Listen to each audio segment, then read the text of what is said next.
Muy buenas amigas, amigos, sean bienvenidos a BCTV en línea. Estamos en presencia con nuestro compañero Mauricio Padilla Mirazo, quien es doctor y quien nos va a contribuir, nos va a ayudar a comprender qué es la alimentación estratégica. Muchas personas, platicábamos, Mauricio, vemos a la gente envejecer y pensamos que porque la vemos artrítica, con enfermedades, empastillado, pues es una manera, ¿verdad?, natural, dice la gente. Y tu ejemplo y el ejemplo de tu maestro me comentabas, no es ese.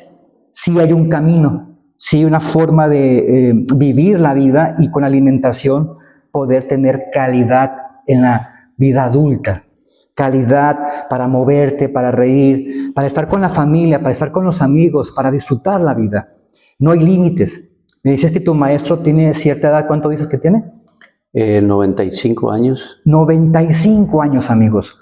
¿Quién no quiere llegar a una edad con esa claridad con la que el maestro, tú nos vas a platicar, Mauricio, de esa experiencia, tiene para vivir la vida? Va a venir inclusive, tú nos vas a platicar al final, va a venir, nos va a acompañar para que ustedes lo conozcan.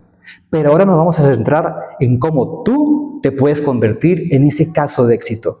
Pues bienvenido, Mauricio, en esta hermosa sesión. Muchas gracias. Y pues ahora sí, platícanos a la población. ¿Qué te motiva a ti? ¿Cuál es tu razón para compartirles a ellos de la alimentación estratégica? Y ayudes, ¿qué es esa alimentación para ti? Bien, se le ha llamado alimentación estratégica. Algunos le llaman alimentación inteligente. Yo más bien le llamo una nutrición basada en evidencia. Es decir, hay muchos conceptos, hay muchas opiniones. Sin embargo, necesitamos ir a la ciencia, necesitamos ir a la documentación. Y afortunadamente, en los últimos 15 años ha habido estudios muy robustos que nos han clarificado cómo la alimentación puede ser parte y qué tipo de alimentación y qué incluye esa alimentación, parte de lo que le llamamos una longevidad saludable. Una longevidad saludable es una persona que pueda llegar a una edad avanzada. La esperanza de vida aquí en México son 72 años, 74 en la mujer. Alrededor, muchos países, en Japón un poco más, pero alrededor de los 70 años. Desafortunadamente esa edad no quiere decir que la persona llegue a esa edad con salud. Quiere decir que llegue a esa edad, es decir, es la esperanza de vida. Pero longevidad saludable quiere decir que tú llegues a esa edad con una salud cognitiva, que tú puedas hablar con tus nietos y platicar y razonar y además con una autonomía física. En la Universidad de Tufts, en la zona del este de los Estados Unidos, tienen mujeres de 95 años entrenando en un gimnasio y con una alimentación especial, porque quieren recuperar funciones que ella tenía para ser autónoma y que pueda cargar las bolsas del mandado. Eso fue en los tiempos del presidente Reagan, porque vio que la federación estaba gastando mucho dinero en padecimientos que potencialmente eran preventivos. Uno de ellos, además de enfermedades cardiovasculares, metabólicas, cardiometabólicas, diabetes, obesidad, hipertensión, etcétera. La osteoporosis es otro. La osteoporosis o pérdida de la densidad ósea depende directamente de la pérdida de masa muscular. ¿La sarcopenia que he escuchado que le llaman? Sí. Exacto. Sarco es tejido muscular, penia es disminución. Entonces la sarcopenia es una pérdida gradual de tejido muscular que comienza a los 32 años de edad, en forma gradual.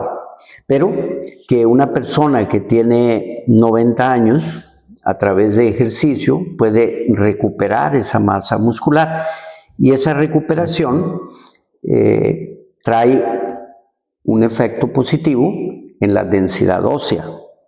Eso se empezaron a dar cuenta cuando empezaron a mandar astronautas en la NASA, porque el ambiente de gravedad negativa, vamos a llamarle así, no hay vectores de fuerza sobre la masa muscular y entonces el músculo se debilita.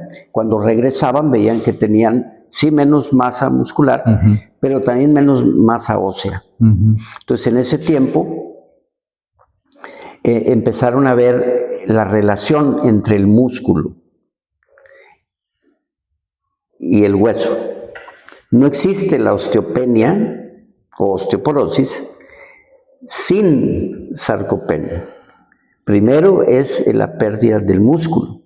Y eso es algo opcional. Nosotros, cuando la persona se mantiene activa con ejercicios que son ejercicios que mantienen la musculatura. Muy bien. No solamente es caminar, ¿sí? Porque ejercicios cardiovasculares, aeróbicos, tienen un efecto muy positivo en la salud, pero no necesariamente en la musculatura. Entonces requerimos que haya un balance del ejercicio para que haya este equilibrio. Entonces, esto se le llamó en la década de los 90 cuando se publicó un libro, porque Reagan le encargó a varios centros de investigación. Uno de ellos, el más importante, fue la Universidad de Tufts. Ellos publicaron un libro con 10 biomarcadores de envejecimiento prematuro reversibles. Un biomarcador de envejecimiento prematuro es una medida que normalmente en ti, en mí también, se deteriora con la edad en forma gradual. Número 2, ese biomarcador es ponderable, tú lo puedes medir. Y número 3, tú lo puedes revertir. Una pregunta, Mauricio.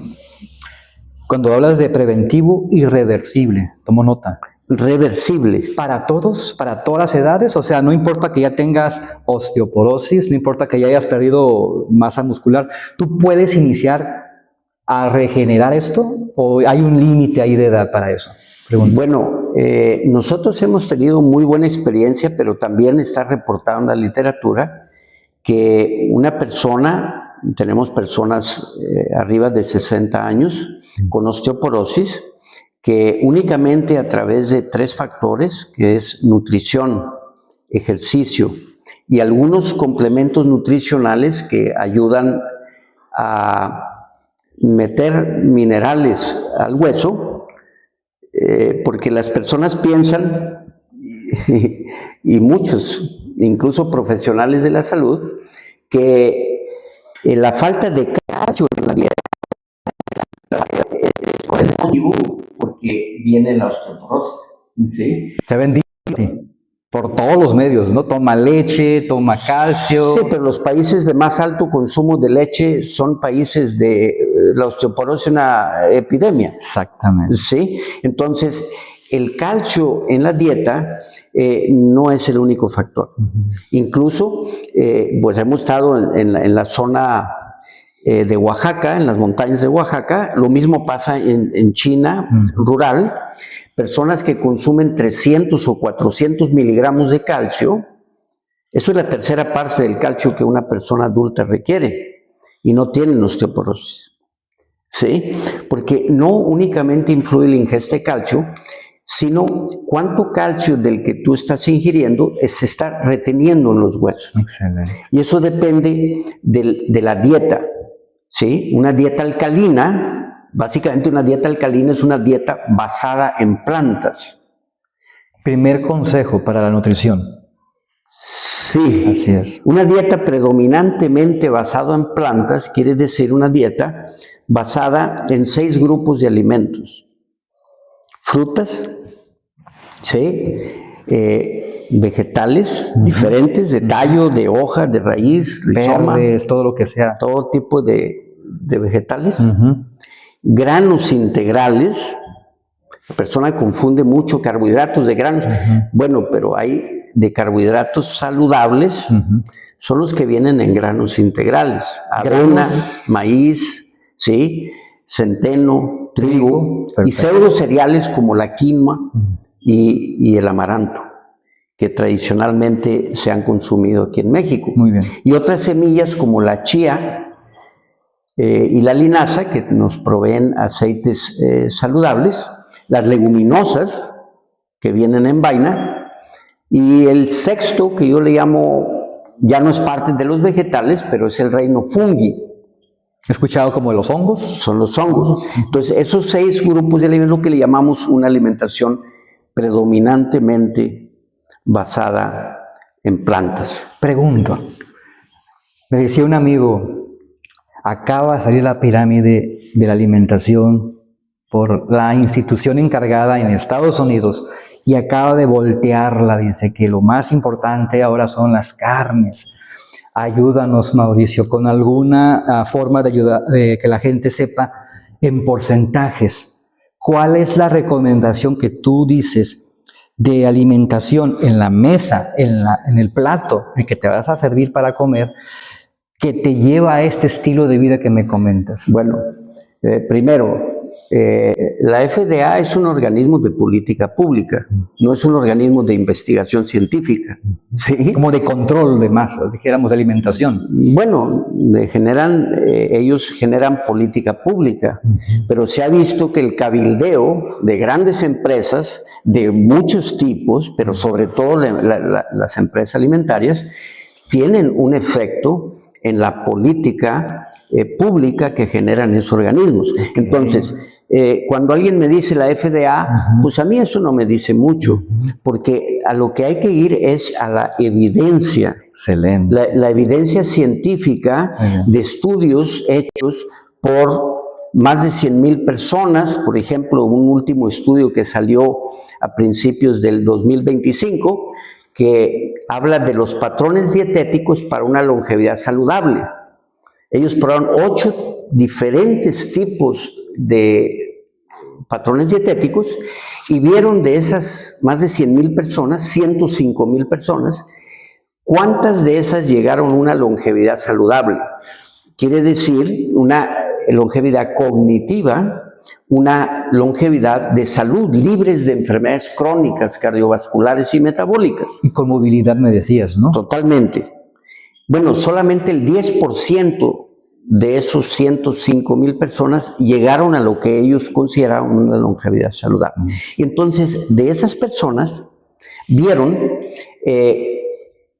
cuál era su patrón dietético. Y es muy interesante, les voy a poner aquí los alimentos que en ese estudio, ¿sí? El primero de ellos fue fruta.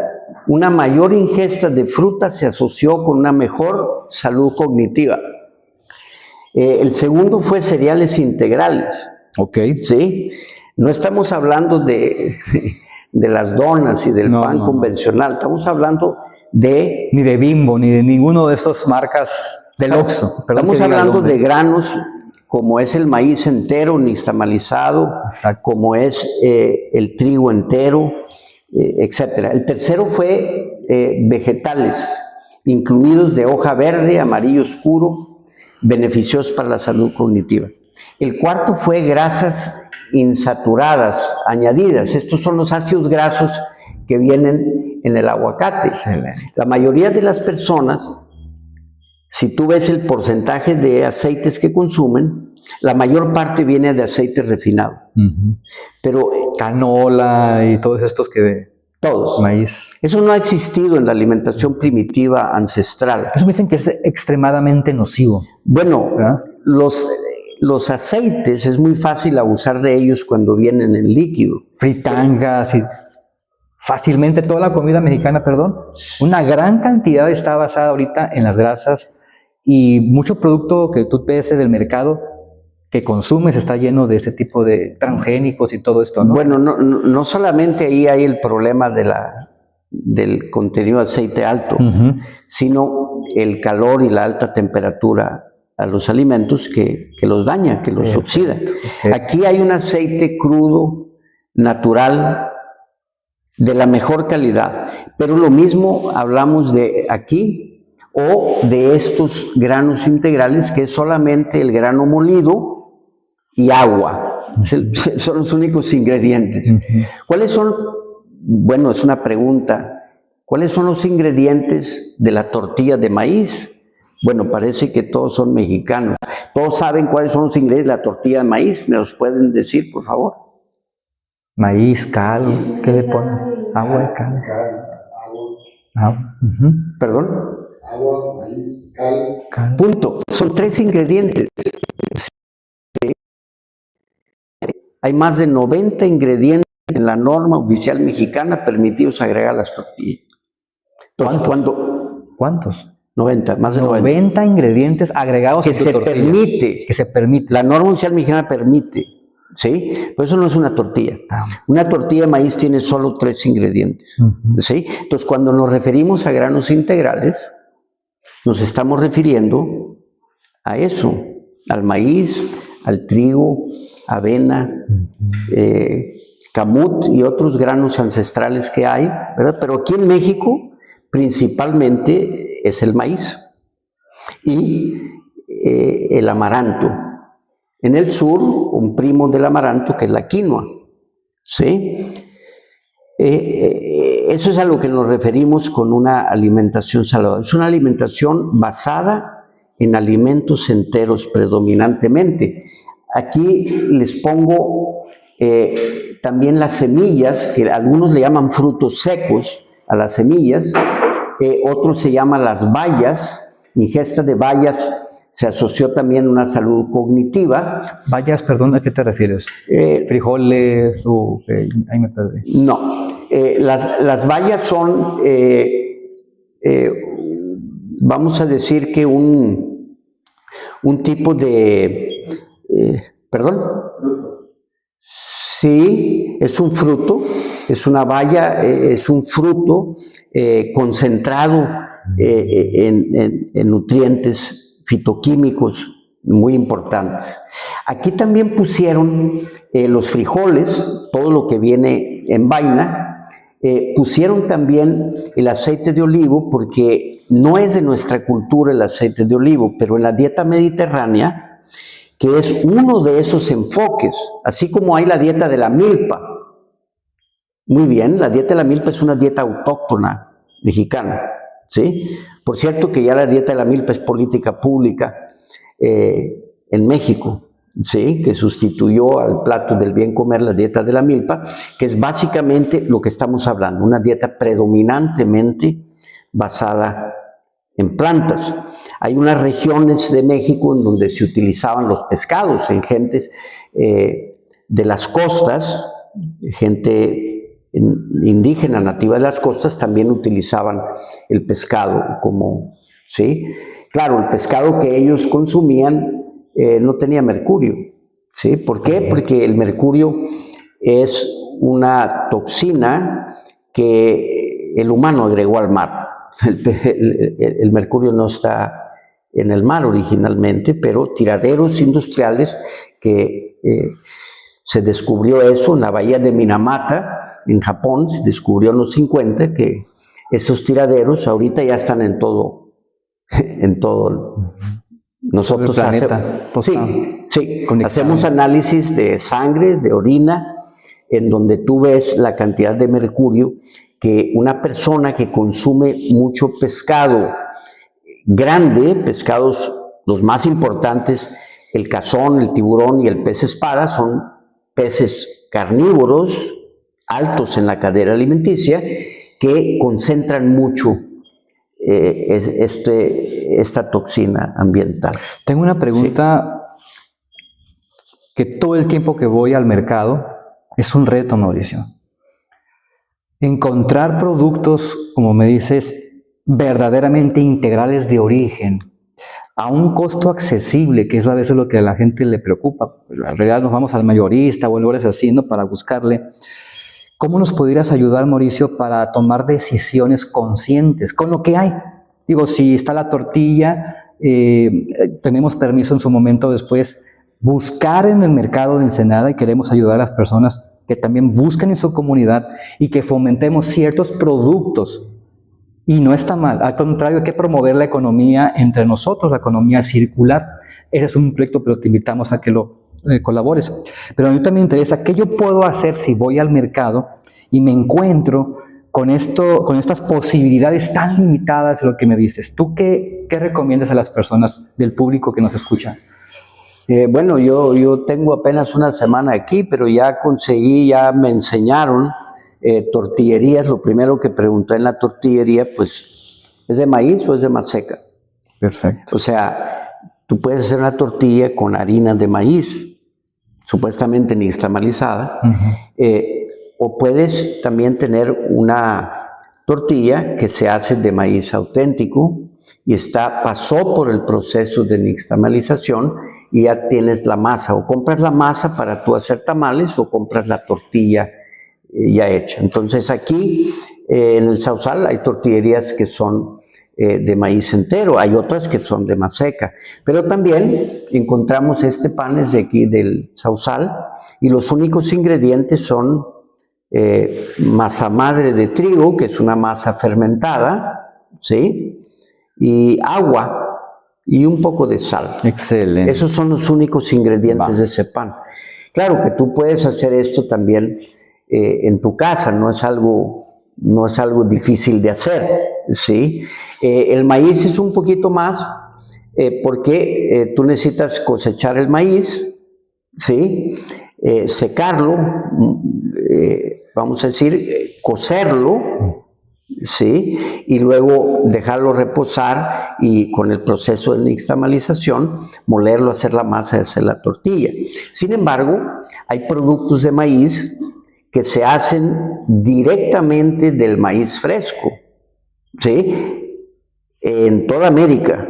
Tú vas a Venezuela y en Venezuela, ¿cómo se llama los productos que son hechos de maíz? ¿Perdón? Bueno, la arepa es un ejemplo y hay la cachapa, ¿sí? Las dos son de maíz, ¿sí? Claro, ahorita les agregan otras cosas, pero originalmente eran maíz básicamente y tú lo pones en el comal y sacas como si fuera un hot cake, ¿sí? Entonces, los tamales, los tacos, los totopos, las flautas, todo eso se puede hacer en versión sana. Ahí, por ejemplo, ¿qué usas como aceite o qué puedes hacer para que lo releves? Bueno, el aceite no se requiere. Ah, perfecto. Sí. En vez de totopos puedes hacer... Pero les platico un ejemplo que hicimos en nuestro grupo. Un chico se puso a hacer flautas. Tú sabes que las flautas normalmente son flautas buceadoras. Las meten a bucear al aceite y sacan las flautas. Entonces a este chico le dijimos, vamos a hacer unas flautas que no se hagan de esa manera. ¿Cómo podemos bajar el contenido de aceite de una flauta? ¿Sí? Bueno, lo que hizo es que tomó una brocha, barnizó las flautas, las metió en el hornito. Después calculamos la cantidad de aceite requerido y vimos que con el aceite requerido que absorbía una flauta buceadora, podías barnizar 16 flautas. La proporción es esa. Sí. Entonces, a ti te queda muy bien hacer una flauta que no requiere usarse aceite, pero tú puedes usar pequeñas cantidades de aceite y la pones en el hornito y queda perfectamente bien. Reducción drástica de este consumo, aunque sea mínimo, pero ya no tan dañino, del tema del aceite de canola. Muy drástico. Perfecto. Reducción del aceite. Recuerden, el 90% de nuestros aceites deben venir de alimentos. Todos los granos, vamos a llamarle semillas oleaginosas, ahí ponemos la almendra, la nuez, el piñón, ¿sí? El cacahuate es una leguminosa, pero la clasifican en las oleaginosas porque tiene mucho aceite, pero técnicamente es una leguminosa porque viene en vaina, ¿sí? Igual la soya, pues es una leguminosa, pero por el contenido alto de aceite les llaman oleaginosas. Pero las principales, que son las semillas, almendra, nuez de Castilla, nuez pecana, todas esas, ¿sí? Tienen aproximadamente un 50-60% de aceites, y aceites muy saludables, ¿sí? Entonces, ¿cuál es la fuente más sana de los aceites? Son los alimentos. Si tú quieres agregar una pequeña cantidad de aceite de oliva, que se ha encontrado, por cierto, que en la dieta mediterránea el aceite de olivo, claro, es un aceite de olivo especial, ¿sí? El aceite de olivo tal vez sea uno de los alimentos más adulterados en el mercado, ¿sí? Porque la gente que tiene olivas, las prensa y todo, saca aceite, pero para venta local. Pero hay gente que hace acopio de esos aceites para venderlo en el mercado internacional. Entonces esos aceites pues están adulterados. No es muy sencillo encontrar aceites envasados, como el ejemplo del aceite de oliva, ¿sí? Por lo tanto, yo les comento que aquí, por ejemplo, hay aceite, pero no es un aceite añadido, es un aceite que viene en el germen del trigo, ¿sí? Pero tú vas a un molino, bueno, este es un ejemplo de la vida real, tú vas a un molino y le preguntas, oiga, ¿me da harina integral? ¿Sí? ¿Cuánto le ponemos de salvado? ¿Cómo cuánto le pones de salvado? Pues se supone que es integral, es trigo molido. Eso no se hace. Lo que hacen es refinarla, y ya refinado sacan la cascarilla por un lado, el salvado, el salvadillo, y el germen por otro lado, y luego le agregan a la harina un poco de salvado. Pero eso no es trigo integral, eso no es esto. Esto es trigo molido. Y no tiene azúcar. Ya me doy cuenta que no es dulzón, pero tiene su sabor original, ¿eh? O sea, realmente dices que es integral, porque no tiene este pico de azúcar donde te agregan tantos ingredientes que finalmente la gente se hace adictiva. La gente lleva por un pan, pero porque tiene ansiedad. Entonces, eso también me interesa mucho que nos ayudes. Esta alimentación te va a llevar, te va a alinear a un estado de condición de mente clara, que eso me interesa muchísimo. Los que estudiamos, los que hacemos negocios, trabajamos con la mente, los estudiantes, necesitamos una mente con nitidez. Entonces, esta alimentación, háblanos un poquito de esto, de los aceites, cómo te ayudan al cerebro, cómo esto sí te va a reflejar una mejor calidad de vida en toda tu etapa y proceso. Muy bien.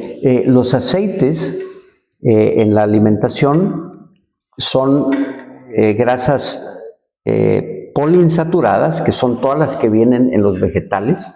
Algunas personas dicen, oye, la lechuga, la zanahoria, eso no tiene grasa, no tiene... No, sí tiene, claro. Tiene pequeñas cantidades de aceite que son muy sanos para nosotros. Son lo que se llaman los aceites poliinsaturados. Okay. ¿Sí? El aceite de olivo es una grasa monoinsaturada.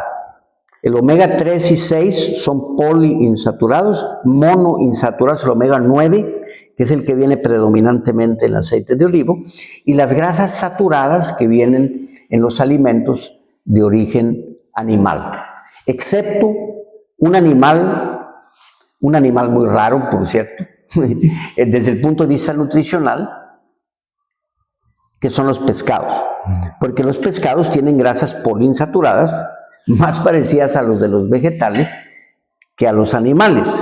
El resto de los animales, me refiero al pollo, la res, el puerco y todos los demás, tienen grasas saturadas.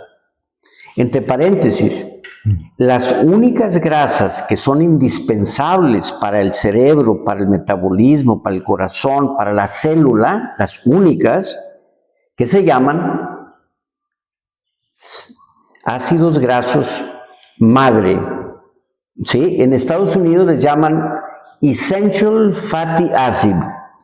Aquí en México, el Instituto Nacional de la Nutrición, Salvador Subirán, decidieron no usar esa palabra esencial, ácido graso esencial, y le pusieron un nombre que para mí es más apropiado, que es ácido graso indispensable. ¿Por qué se le llama ácido graso indispensable? Bueno, porque si no lo consumes te mueres.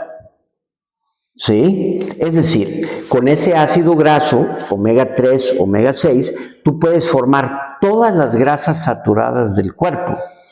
En cambio, si tú tomas grasas saturadas, tú no puedes formar los otros aceites que requiere tu cerebro. Por eso las grasas saturadas no son indispensables. Los únicos dos ácidos grasos indispensables es el linolénico, omega 3, ¿sí? Y linoleico, omega 6 de los vegetales. Todos los demás no son indispensables. Incluso los de pescado, el EPA y el DHA, no están considerados indispensables porque nosotros, a través del linoleico y linolénico, principalmente el linolénico, podemos elongar esa cadena hasta crear el EPA y DHA. Entonces, hay muchas personas que cuando les dices omega 3 inmediatamente piensan en los pescados, ¿sí? Pero no son los únicos. Los pescados, ¿de dónde obtienen sus omegas? De las algas. Es decir, por eso el pescado es vamos a decir, un animal interesante desde el punto de vista de la nutrición, porque tiene ácidos grasos más parecidos a los vegetales que a los animales, al resto de los animales, vamos a decir, terrestres o mamíferos, ¿no? Ahora, otra cosa que es importante, yo diría críticamente importante, es el balance de omega 3 y omega 6. Lo ideal es que haya un balance de 3:1. Esto se puede medir muy fácil, lo puedes medir en sangre, claro, pero se puede medir también con un registro de alimentos de 3 días, de lo que come la persona en 3 días, y tú sumas y ves cuánto omega está obteniendo de su comida, ¿sí? Es muy común que haya 30:1. Eso no es saludable. Wow. ¿Sí me explico? ¿Cómo se llama el estudio para ayudarnos? Para ir al laboratorio y poder saber cómo andamos en alimentación y este balance. Bueno, no es un estudio común de laboratorio. Ah, ok. Sí.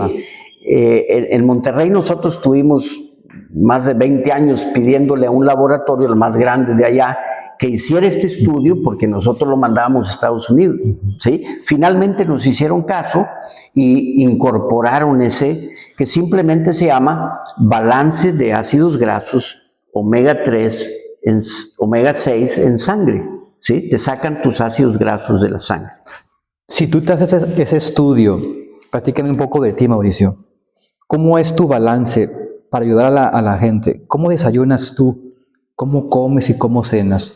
Y ya estás aquí en Ensenada para que nos puedas ayudar. Bueno, yo con esto puedo vivir muy bien en balance.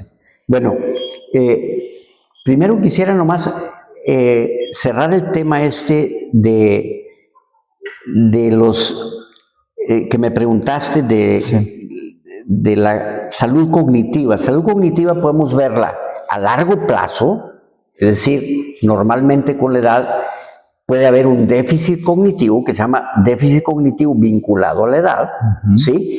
Y otra cosa es la capacidad de concentrarte en el día a día, incluso un adolescente. Excelente, ¿sí? Eso me interesa. Sí, son dos cosas diferentes, ¿sí? Y a corto plazo es muy importante lo que se llama el balance de carbohidratos, lo que se llaman los carbohidratos de asimilación lenta, ¿sí? Estamos en un foro donde nosotros teníamos 60 mujeres obesas con diabetes, ¿sí? Y una mujer nos dice, oiga, usted no está hablando de la dieta de la milpa, del frijol, sí, claro. Y me dice, bueno, es que a mí me prohibieron el frijol. Ah, sí, ¿quién se lo prohibió? Bueno, en el Seguro Social, mi médico me prohibió eso. Ah, nosotros usamos el frijol para revertir diabetes. Ah, caray. Claro, eso está publicado. El frijol, dice, eso es carbohidrato. Entonces, hace 40 años decían, quita los carbohidratos de la dieta. Que incluso la Asociación de Diabetes Americana decía, quita la fruta. Pero eso es un dato de hace 40, 50 años. Ahorita ya no dicen eso. La fruta es indispensable para prevenir diabetes, pero en el caso nuestro, en los 80, 85 en especial, tuvimos una persona que pudo revertir su diabetes tipo 2 con alimentación basada en plantas, lo que estamos hablando ahorita. En ese tiempo la dieta no podía curar la diabetes. Ahorita ya sabemos perfectamente bien que a un diabético tú le das este tipo de dieta basada en plantas y si es un diagnóstico de 6 años, tú puedes revertir esa diabetes. Y eso ya está reconocido, está documentado, ¿sí? Entonces hay lo que se llama los carbohidratos lentos. ¿Qué es un carbohidrato lento? Es un carbohidrato que cuando tú lo consumes entra de forma gradual al sistema, ¿sí? No hay picos de glucosa. No hay picos de glucosa que hacen que suba la insulina. Excelente. ¿Sí me explicó? El tema central es la insulina. Que responde, creo que el páncreas, ¿no? Para poder manejar Sí. Perfecto. Entonces, estos carbohidratos que se llaman lentos son los carbohidratos de las leguminosas, chícharo, lenteja, garbanzo, habas, frijol. Sí, todos esos son los que se llaman carbohidratos lentos. Si tú ves la alimentación o lo que llamamos la dieta de la milpa, que es la dieta tradicional mexicana, bajo los estándares de la nueva investigación, es una alimentación equilibrada, estratégica, como me comenta, con el manejo de muy alto octanaje de salud. Excelente. Pero te vas tú a zonas como la dieta mediterránea ha sido una de las dietas más estudiadas, ¿sí? En el tiempo. Y la otra, el estudio más largo que se ha hecho es con la dieta asiática. Es un estudio de más de 25 años, ¿sí? Del doctor T. Colin Campbell. Y el otro es el estudio EPIC. EPIC quiere decir European Prospective Investigation on Cancer, en la zona mediterránea. Esos dos estudios largos y este tercero que les mencioné coinciden todos. Una alimentación basada en plantas es una alimentación que genera prevención de enfermedades crónico-degenerativas, estamos hablando de diabetes, cardiovasculares y cáncer, ¿sí? Y que promueve una salud cognitiva a una edad avanzada. Esto es muy importante para nosotros, oigan, porque está ocurriendo una tragedia social mundial. ¿Este el por qué? ¿Cuál es la tragedia que yo veo? Que una persona a los 70, 80 o 90 años, que es una persona que ha acumulado un patrimonio de experiencias vitales y que las puede transmitir a las siguientes generaciones, esa persona ya no tiene salud cognitiva o ya no tiene salud física. Entonces, ese grupo poblacional de gente mayor de 70 necesita tener una salud porque necesitamos esa experiencia, ese patrimonio. El legado, sí, sabiduría. Exacto, para las nuevas generaciones. Totalmente de acuerdo. Sí. Muy bien. Pues me parece importante eso que dices porque ya me estás hablando de que podemos elegir dieta, me dices, del maíz, dieta del mediterránea, dieta asiática. ¿Cuál es la diferencia de esas tres dietas? Ayúdanos en esa parte. La dieta asiática, ¿cuál es el grano de Asia? El arroz. Es el arroz. Okay. ¿Cuál es el grano de la zona mediterránea, de Europa? Es el trigo. Perfecto. ¿Sí? ¿Cuál es el grano principal, gramínea, de la zona de América? El maíz. Claro, cada cultura ha tenido un grano. Claro, esos granos con la modernidad se han ido deteriorando. La tecnología ha generado que los molinos que antiguamente eran de piedra, luego se hicieron de acero, claro, y empezaron a refinar y a separar el germen, el salvado y el endospermo, que es lo que da la harina, ¿sí? pero el alimento completo tiene las tres cosas juntas, ¿sí? En la zona de Inglaterra, ¿quién comía los alimentos refinados? El trigo refinado es un pan suavecito. La realeza. A la gente pobre le daban el pan duro integral que se hacía, que estaba más, tenía más residuo, más fibra. Empezaron a ceder desde la realeza. ¿Sí? Eso lo estudió un cirujano inglés que se llama Dennis P. Burkitt y publicó un libro en los 70 que fue un libro muy importante, Los carbohidratos refinados y la enfermedad. Es completamente diferente. No satanicemos los cereales que pueden ser fuente de carbohidratos integrales. Energía. Sí, claro. A un alimento entero.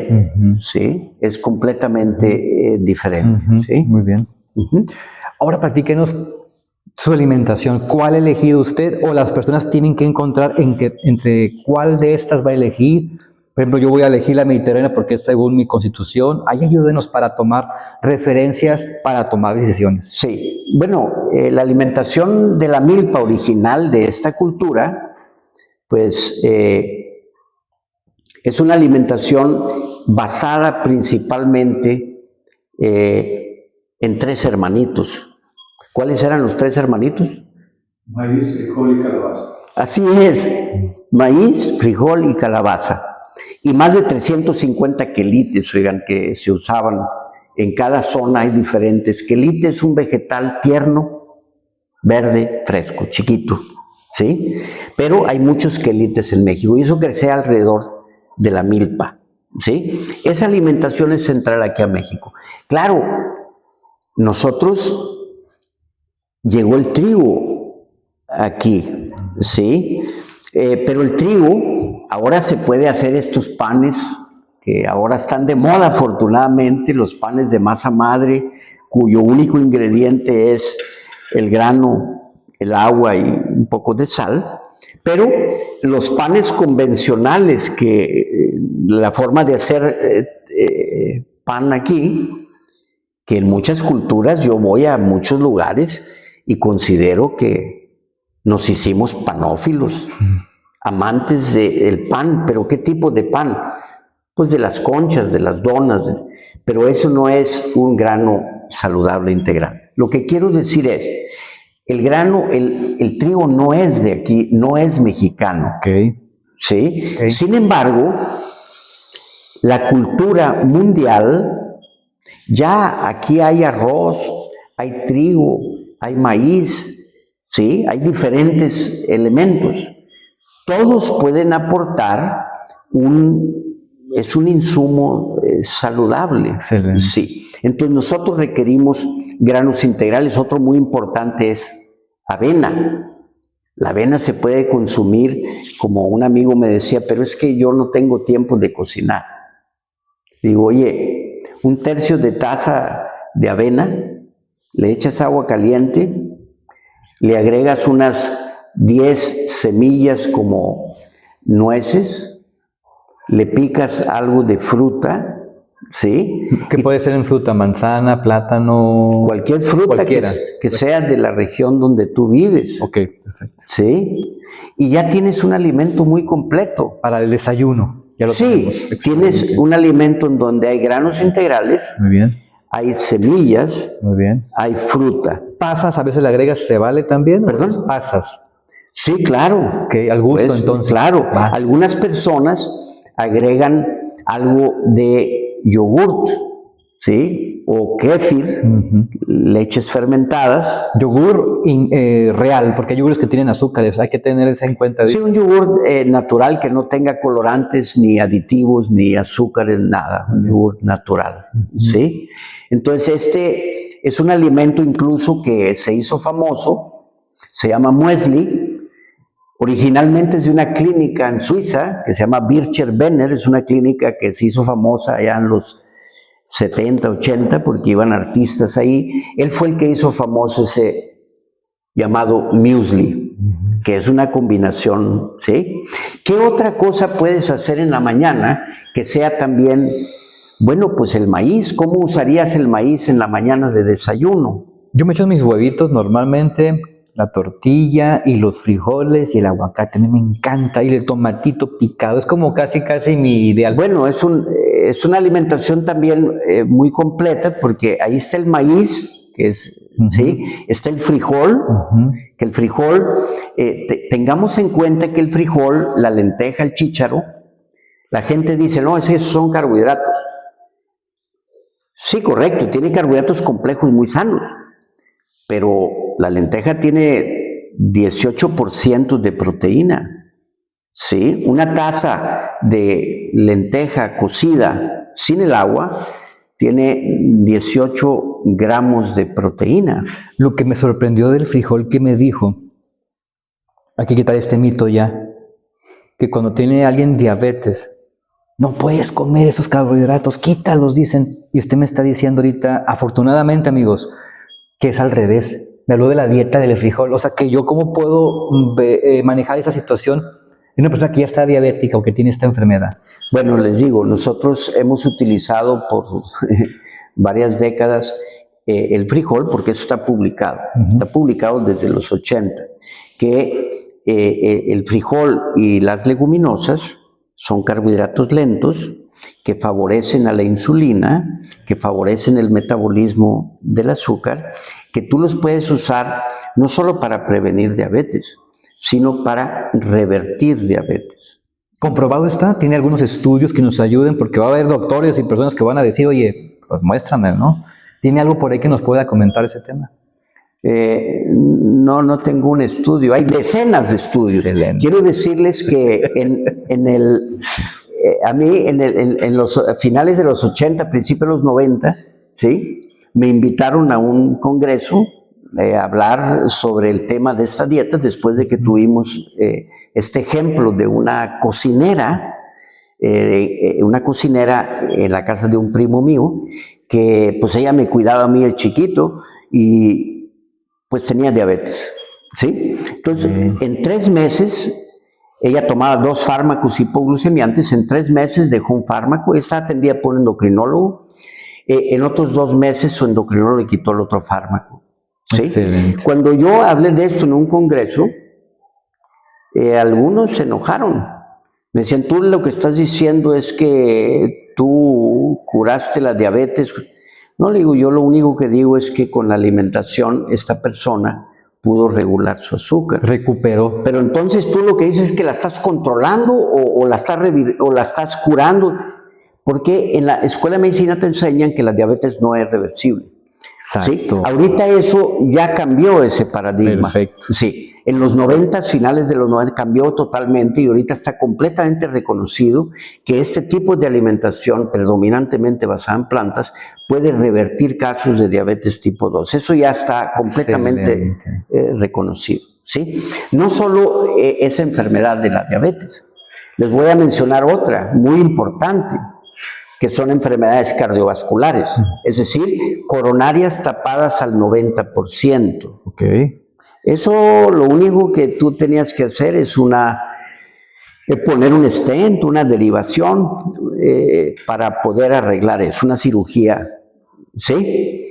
El doctor Dean Ornish en 1992, viendo pacientes con cateterismo, metieron una cámara hasta las coronarias que estaban 90% tapadas, con una dieta que duró de 12 a 18 meses, predominantemente basado en plantas. Eso está publicado en las mejores revistas de medicina clínica, en el New England Journal of Medicine en 1992, eso fue publicado, que esa dieta puede volver a abrir las coronarias. Ah, caray.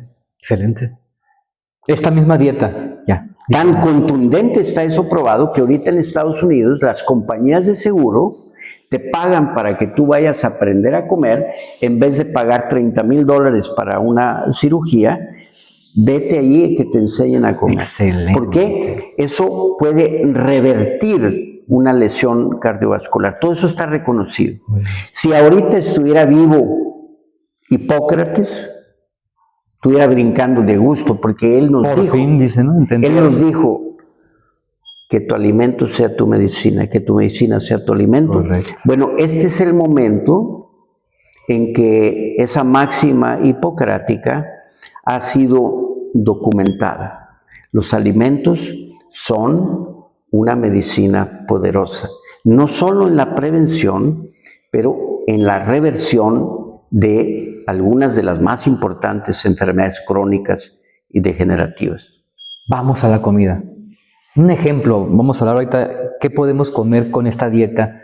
Sí. Adelante. Bueno, hablamos del desayuno, en que tú pusiste el ejemplo del maíz, la tortilla, ya sea tortilla tostada o combinada con frijol, o si tú quieres enfrijolada. Quesito, todo se vale ahí. Sí, claro. Ok. Ahí con el tema del queso, tú tienes que tener cuidado de saber que sea de verdad el queso, o sea, que sea un queso auténtico. Como los ojos negros que sabes que directamente vienen del Real del Castillo, una cosa así. Bueno, ¿qué es lo ideal en un queso? Bueno, que ese animal sea alimentado de una manera De pasto. apropiada, ¿sí? Claro, los mejores quesos pues son quesos en el que el animal no recibe ningún alimento que tenga agroquímicos, ¿sí? Porque sabemos que sobre todo los granos tienen algunos agroquímicos, dioxinas, por ejemplo, que tú puedes encontrar esas toxinas se disuelven en la grasa. Por lo tanto, los alimentos que tengan más grasa, animales, contienen más dioxinas y más agroquímicos. Ahí está. ¿Sí? Actualmente tú puedes encontrar DDT y DDE, que dura más el DDE, más de 150 años en el ambiente. Esas sustancias, agroquímicos, tú los puedes encontrar en leche materna humana, Ah, caray. en cordón umbilical humano. Qué fuerte está eso, ¿eh? ¿Por qué están ahí? Hay estudios en todo México, en toda América, en Estados Unidos, de esas sustancias en leche materna. Me pregunto, ¿por qué está ahí eso? Impresionante. ¿De dónde viene eso? Sí, sí, sí. Viene del consumo de los alimentos. Entonces, entre más limpio sea tu alimento, estos, el DDT y las dioxinas, que son los más peligrosos, vienen en la grasa de los alimentos. Entonces, si tú vas a usar un producto de origen animal, entre menos grasa tenga, pues es un alimento más limpio. ¿Sí me explicó? Entonces, yo nada más pondría eso en el caso del queso, Yogures y todo esto que están en los lácteos, hay que que tener tú más cuidado. consigas un alimento de buena calidad, Exacto. que Su sea, proceso. que sea limpio, Exacto. pues sería lo mejor. Pero ahí pusimos el ejemplo del desayuno, Perfecto. que hay grano, Ujú. ya sea del maíz o de la avena, por ejemplo, o del trigo, como este tipo de pan, unas enfrijoladas, no sé si aquí se llaman enfrijoladas. Sí, sí, totalmente. Es una tortilla de maíz bañada en los frijoles. Delicioso. Y adentro de la enfrijolada puedes poner un aceite natural Como los aguacates. que ¿no? viene aquí adentro. Chulada. Entonces tú tienes un producto, un desayuno muy saludable. Entre paréntesis, el desayuno es uno de los alimentos más importantes, ¿sí? Se sabe que los humanos y muchos animales están alambrados de una manera en que la actividad metabólica más alta es en la mañana. Ok. Por lo tanto, un buen alimento al inicio del día, un almuerzo adecuado, calóricamente denso con estos alimentos que mencionamos, es una muy buena medida. De la mejor calidad tiene que ser desde el principio, Sí. desayuno. Y que vaya disminuyendo de tal manera que en la noche sea la cena lo más ligero posible. En todo. Me imagino en las grasas, en las proteínas, o sea, que sea lo más digerible para el cuerpo. Es lo contrario del desayuno, dijéramos. Sí, Perfecto. que sea menos densidad calórica en la noche. Tú te vas a ir a dormir. Tratamos de que la sangre no esté secuestrada en el tubo digestivo. En México no sé, aquí no sé si se haga, pero en Cenamos de Monterrey todo. Yo tengo amigos que a las 10 de la noche están desayunando y una alimentación pues muy densa. Mucho, ¿eh? ¿Cómo dice el dicho? De opíparas cenas están las sepulturas llenas. Bueno, eso dice el dicho, ¿no? No, sí es cierto, no, sí es cierto.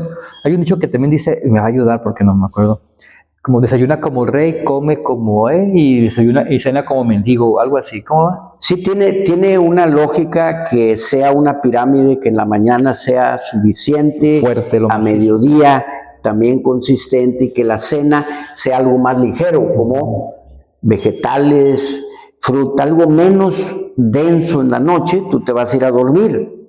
¿Dónde necesitamos que haya circulación?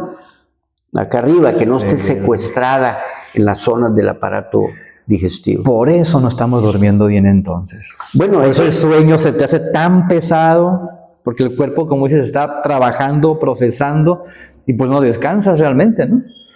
Esa es la parte crítica de la sociedad ahorita, y me considero parte bueno, hay varios factores, ese es uno de ellos. La luz azul de las pantallas de 450 nanómetros, esa luz inhibe la melatonina también, la secreción de melatonina en la glándula pineal. Confunde el cuerpo. Sí. Y ese ciclo de luz-oscuridad se disregula y eso tampoco es algo saludable, ¿no? Y la cena, tés, me imagino. También el tema del agua. Me he escuchado que antes de dormirse no tomes mucha agua porque te vas a estar levantando para orinar y es un problemón, ¿eh? Entonces también recomiendas lo mismo en el manejo del agua. ¿Cómo le harías en el proceso del desayuno, comida y cena? Bueno, sobre todo en adultos de 50, 60, en donde un tema común es la inflamación prostática. Exacto. ¿Sí? Se le llama hipertrofia prostática benigna. La próstata se inflama y entonces la uretra tiene la vejiga tiene un vaciamiento que a veces no es completo y la persona se está levantando a orinar más frecuente. Entonces, en esos casos, pues, ingerir los líquidos en la parte antes de las 5 de la tarde, la mayoría de los líquidos, podría ser una estrategia. Una estrategia importante. Muy bien. Muy bien. Y ahora hablemos de la comida. Hay que comer. A veces pensábamos y algunos dicen, no, es lo más importante. Ya sabemos que lo más importante es el desayuno. Entonces, en la comida, demos un ejemplo. Sí. En la comida vemos que el mexicano, en general, reúne alimentos que son proteicos y que normalmente nosotros combinamos la proteína animal, es decir, carne. Carne puede ser res o pollo, etcétera, junto con queso y junto con frijoles en la misma comida. Totalmente cierto. Sí, eso es algo común. Cierto. Nosotros lo que decimos es que si vas a consumir proteína animal, que haya vegetales en esa comida, pero no incluir ni queso ni legumbres, o sea, leguminosas. La opinión para poder cumplir con estos requisitos de disminuir la proteína animal, porque entre paréntesis en estos estudios, la proteína animal, especialmente carne de res y especialmente carnes procesadas, están ligadas a un déficit cognitivo. Entonces, con la edad, ¿sí? Entonces, lo que le decimos a la gente es disminuir esos alimentos en su dieta y más veces en la semana incluir leguminosas como fuente de proteína, ¿sí? Es decir, si hay chícharo, lenteja, garbanzo, habas, alubias en tu comida, en esa comida no requiere haber una proteína animal. ¿Sí? Perfecto. Entonces, cuando tú consumas proteína animal, al menos le decimos a la gente que no sea, que la mitad de las veces haya proteína vegetal y animal.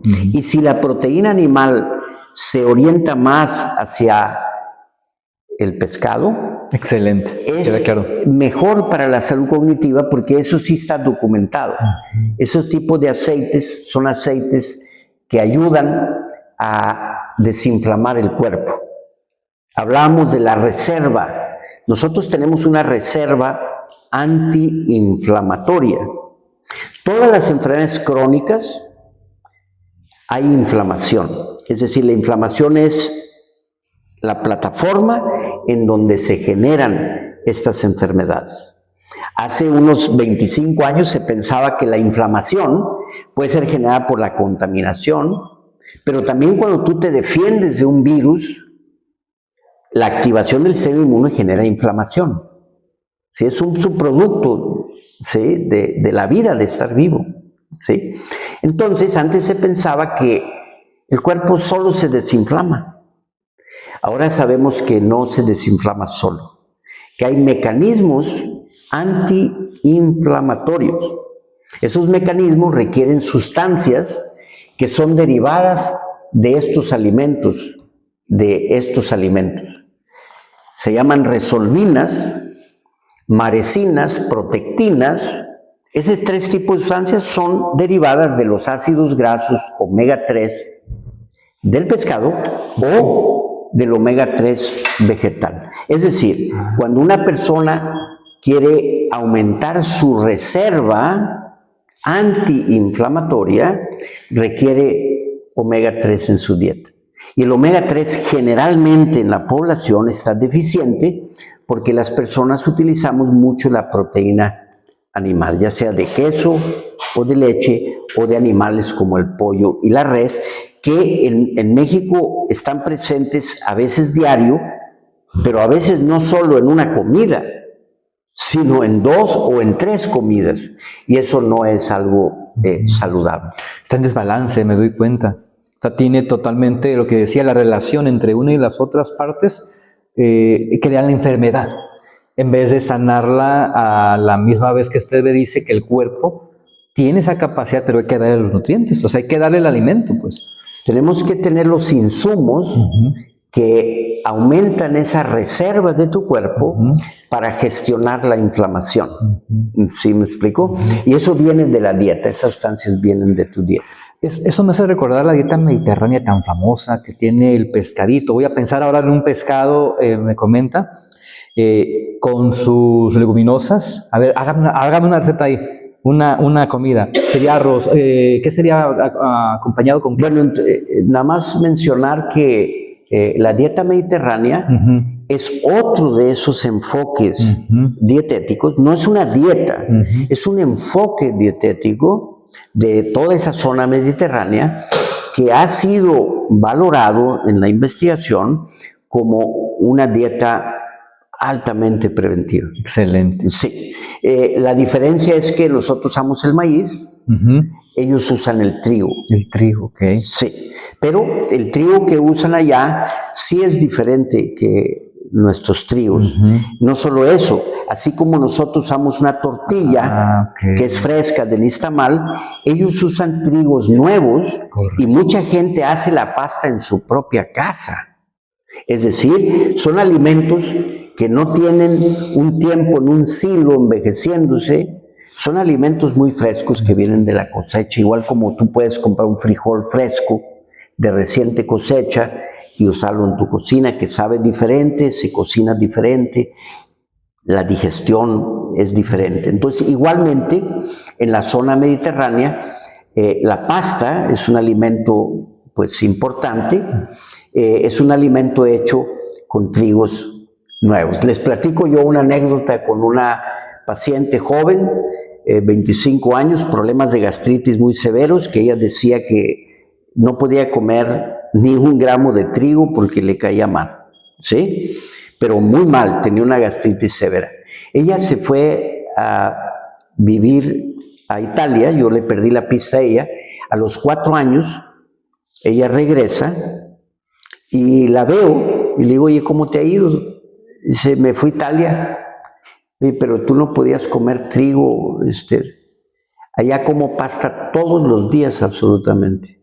No tengo ningún problema de salud, ¿sí? Entonces algo a mí me dice que o el trigo o la forma de procesarlo es algo diferente. Aquí me dice que allá. Tengo 3 días en la casa de mis papás y ya me siento mal de incluir la pasta que ellos hacen. ¿Sí? Tú me preguntas qué es eso, no sé. Pero evidencia está ahí. Evidencia hay de que es diferente, algo pasa en la forma de utilizar estos vamos a decir, insumos, para mí, que son frescos y que son muchos de ellos de procesamiento casero. ¿Sí? Entonces la alimentación esta que le has llamado tú, se le ha llamado la dieta mediterránea, es una dieta considerada muy sana, que está ampliamente documentada. ¿Sí? Ellos no usan las proteínas animales como la res, el puerco y el pollo de manera predominante. ¿Cuál es la proteína animal que predomina en su dieta? Es el pescado y es el queso, ¿sí? Quesos de muy buena calidad que hay allá, y esos son los productos que son las versiones animales. Pero si tú ves la cantidad de vegetales que consumen, la variedad de vegetales que consumen allá y de granos, como es en la pasta, pues es algo muy, muy importante. Algunos decían que el vino, la llamada paradoja francesa, ¿no?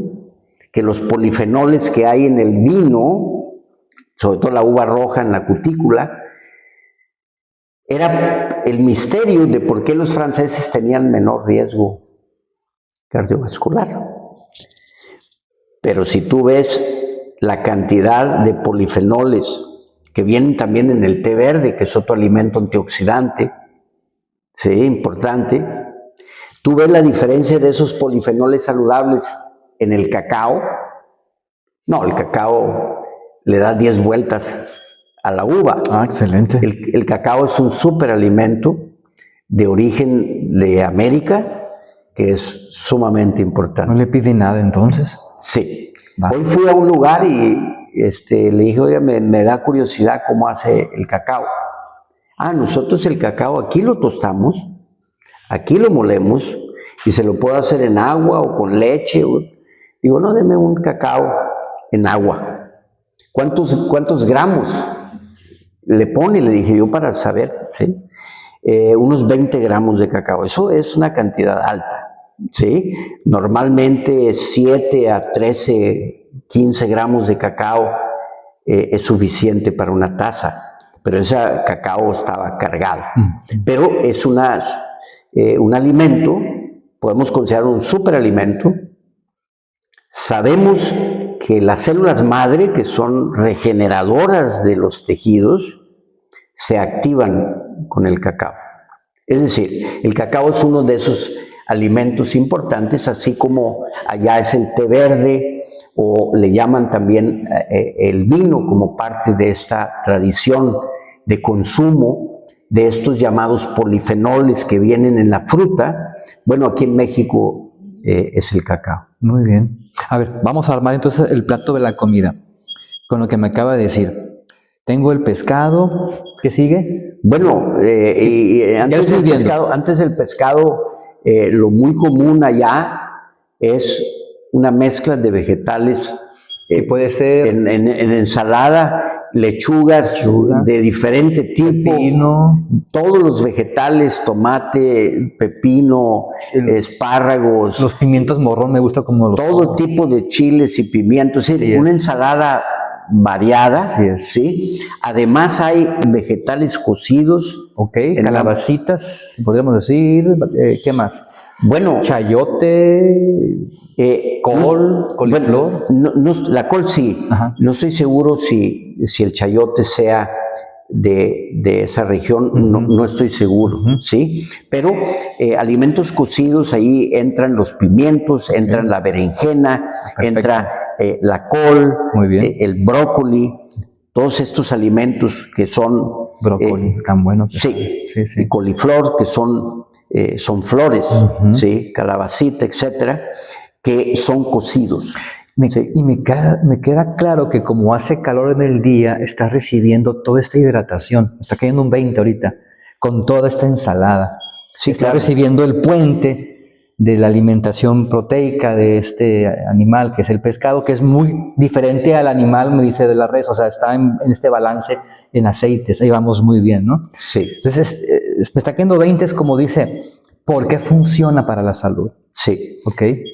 El pescado es una proteína animal de fácil digestión, si tú la comparas con otras proteínas animales, y el aceite, como dije, es más compatible con la salud cardiovascular, etcétera. Otras personas que deciden no consumir el pescado por el tema del mercurio o cualquier otra cosa, otra proteína animal que en la zona mediterránea también es muy buena, pues es el queso o las leches fermentadas como el kumis o el kéfir y todas estas leches fermentadas que son también una fuente pues de proteína de buena calidad. ¿Sí? ¿Hasta dónde comer? Ya tenemos los platos, ya estamos inspirados para hacer cocina llegando a la casa, ¿eh? Sí.